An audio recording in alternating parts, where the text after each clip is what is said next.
O livro de Êxodo é o segundo livro da Bíblia. Ele dá seguimento ao enredo do livro anterior, Gênesis, que termina com o neto de Abraão, Jacó, levando sua numerosa família de 70 pessoas para o Egito. O 11º filho de Jacó, José, tinha se tornado vice-comandante do Egito. Ele salvou toda a sua família durante um período de fome. Faraó, o rei do Egito, ofereceu à família que fossem viver lá como um refúgio seguro. Por fim, Jacó morre no Egito, e assim como José e todos os seus irmãos. Cerca de 400 anos se passam e a história do Êxodo começa. O nome se refere ao evento que acontece na primeira metade do livro, o Êxodo de Israel do Egito. O livro tem uma segunda metade, que acontece no pé do Monte Sinai. Nesse vídeo vamos nos concentrar somente na primeira metade, quando séculos se passaram e Israel prosperou e se multiplicou e encheu a terra. Esse versículo é um eco deliberado da bênção que Deus deu a toda a humanidade no Jardim do Éden.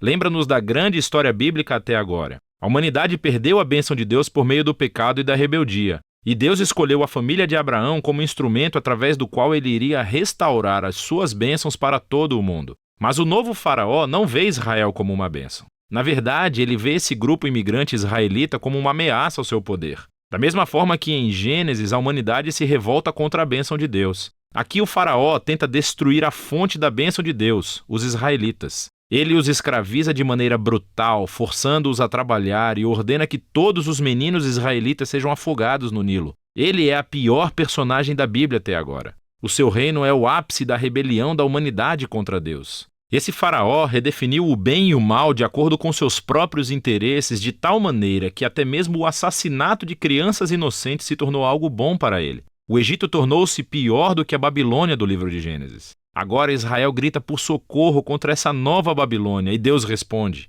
Primeiro, Deus vira o mal do faraó de cabeça para baixo quando uma mãe israelita joga o seu filho no Nilo, mas dentro de um cesto. Ele flutua com segurança até a família do próprio faraó.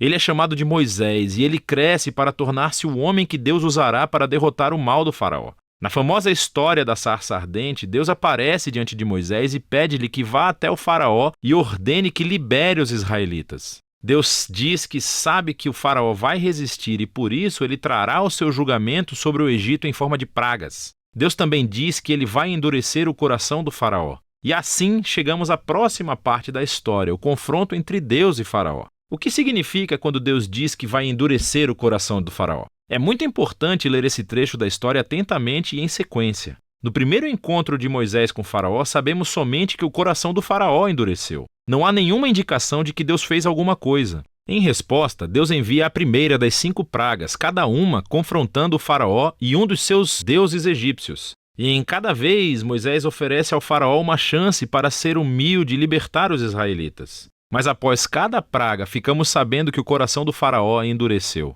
Ele está fazendo isso por vontade própria. Eventualmente, é com a segunda das 5 pragas que começamos a escutar como Deus endureceu o coração de faraó. O propósito da história parece ser esse. Mesmo que Deus soubesse que faraó iria resistir à sua vontade, Deus ainda lhe deu a chance de fazer a coisa certa.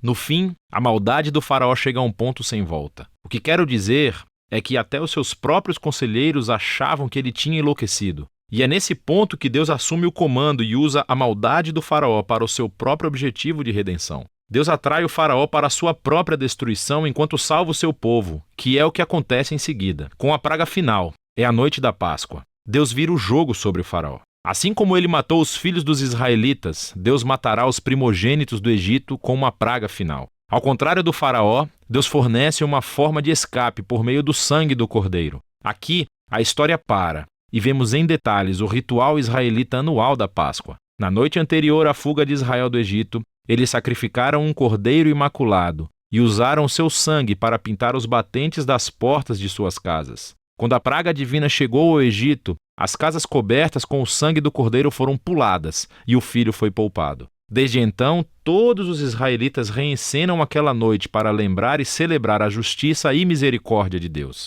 Mas o faraó, por conta do seu orgulho e rebeldia, perde o próprio filho e é obrigado finalmente a libertar os israelitas. Os escravos israelitas fazem o seu êxodo do Egito, mas assim que eles saem, o faraó muda de ideia. Ele reúne o seu exército e persegue os israelitas para uma batalha final. Quando os israelitas passam pelas águas do mar em segurança, o faraó decide atacar e assim entra na sua própria destruição. A história do Êxodo conclui com a primeira canção de louvor da Bíblia. chama-se A Canção do Mar. O verso final declara que o Senhor é rei. A canção reconta em poesia do que se trata a história do reino de Deus. Fala sobre como Deus tem a missão de confrontar o mal no seu mundo e resgatar aqueles que são escravizados pelo mal. Deus vai trazer todo o seu povo para a terra prometida, onde a sua presença divina viverá entre eles. Essa história mostra como é quando Deus se torna rei do seu povo. Depois que os israelitas entoam a sua canção, a história tem uma reviravolta. Os israelitas estão andando pelo deserto a caminho do Monte Sinai.